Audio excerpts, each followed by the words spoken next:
आगे बढ़ेंगे, कुछ और महत्वपूर्ण खबरों को देखेंगे। बीकानेर डिवीजन के सबसे चर्चित नेता और दिग्गज के साथ नेताओं को चुनाव हराने वाले कृष्णाराम नाई की भाजपा में फिर वापसी हो गई। पहली बार कृष्णाराम नाई ने 1990 का चुनाव श्री डूंगरगढ़ से जीता था। इसके बाद 1993 से 98 और फिर 2013 से 2018 तक विधायक रहे। इसके बाद में बीजेपी से टिकट कटा तो बगावत कर दी। अब फिर से बीजेपी में शामिल होने के बाद कृष्णाराम नाई ने फर्स्ट इंडिया से खास बातचीत भी की है। उन्होंने कहा कि बीजेपी मेरी मां है, फिर बीजेपी की सरकार बनेगी। वसुंधरा राजे ही बीजेपी की सबसे चर्चित नेता है। बीकानेर और चूरू जिले में बीजेपी को मजबूत करना उनकी प्राथमिकता है। वहीं उन्होंने कहा कि आपसी झगड़ों से पार्टी कमजोर हुई है।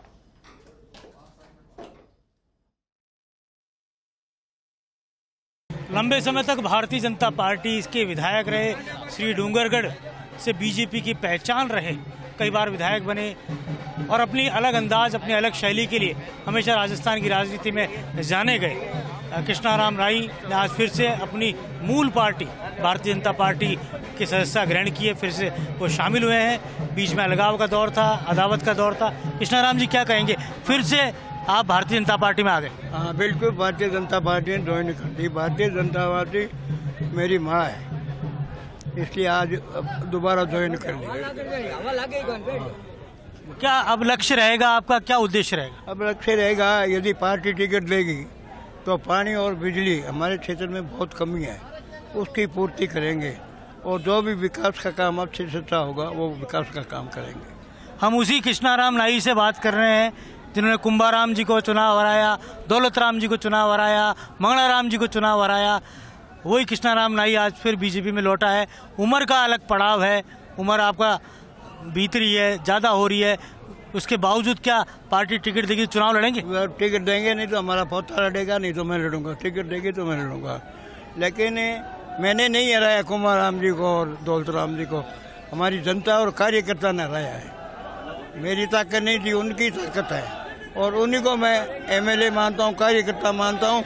मैं तो उनकी सेवा में रहता हूँ और उनका मैनेजर बना रहता हूँ।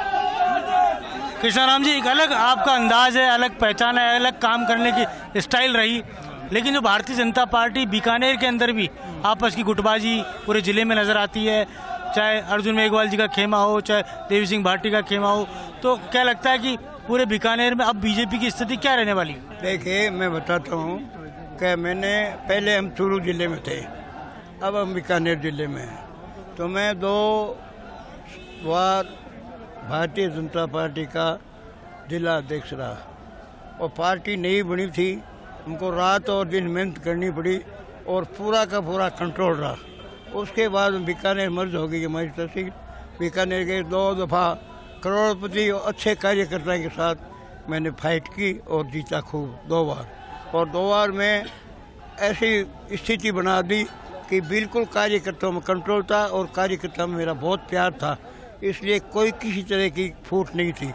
अब ऐसी स्थिति है वहाँ कि कंट्रोल करने वाला कोई, पहले तो तारा जनता अध्यक्ष, उसका कोई कंट्रोल नहीं है और उस पर कंट्रोल नहीं होने के कारण कार्यकर्ता इंडिविड है, नहीं तो कंट्रोल। अब मुझे विश्वास है कि मैं कार्यकर्ता बीकानेर भी लगूंगा, चूरू भी लगूंगा और सारे कार्यकर्ता को सेट करने की कोशिश करूंगा। एक एक करके बड़े बड़े दिग्गज भारतीय जनता पार्टी में वापस लौट रहे हैं, देवी सिंह भाटी की भी बात चल रही है, तो क्या लगता है कि बीजेपी के अंदर, हालांकि ये अलग बात है कि अभी तक वसुंधरा राजे को मुख्यमंत्री का फेस घोषित नहीं किया, आपकी क्या ओपिनियन है, आप क्या सोचते हैं? देखो, वो नेता तो वो एक है और उनका बल्कि राजस्थान की जनता में उसकी बहुत बड़ी पहचान है, इसलिए बड़ी कठिन परिस्थिति है उसमें। अब नेता आ रहे हैं, जा रहे हैं, तो इसलिए टक्कर तो होगी, लेकिन वसुंधरा को घोषित करने में कोई ऐसी स्थिति नहीं बनेगी कि भाई कंट्रोल नहीं हो। राजस्थान बिल्कुल बीजेपी का कंट्रोल हो जाएगा और राज बीजेपी का बन जाएगा। आपको भारतीय जनता पार्टी टिकट देती है, किन मुद्दों पर चुनाव लड़ेंगे? बस बिजली, पानी, विकास, वही है। हमारे यहाँ बड़ी कठिन परिस्थिति है, यहाँ किसान बहुत अच्छे किसान हैं। मेरे जीतने के बाद 5 साल पहले डाक जोन घोषित कर रखी थी और भैरव सिंह जी की देन थी। भैरव सिंह जी की वजह से मैंने काम बहुत किया, पानी बहुत किया, बिजली बहुत की, इसलिए अब मूंगफली की फसल में राजस्थान से सबसे आगे है। इस वास्ते अब जो बिजली की कमी और इस बरसात की कमी के कारण लोग त्राही करते हैं और बहुत मुसीबत में किसान रो रहे हैं। इसलिए मुझे यदि मौका मिला, ये मेरे पोते को मौका मिला, पार्टी की टिकट दी, तो ये सारा कंट्रोल हम कर लेंगे।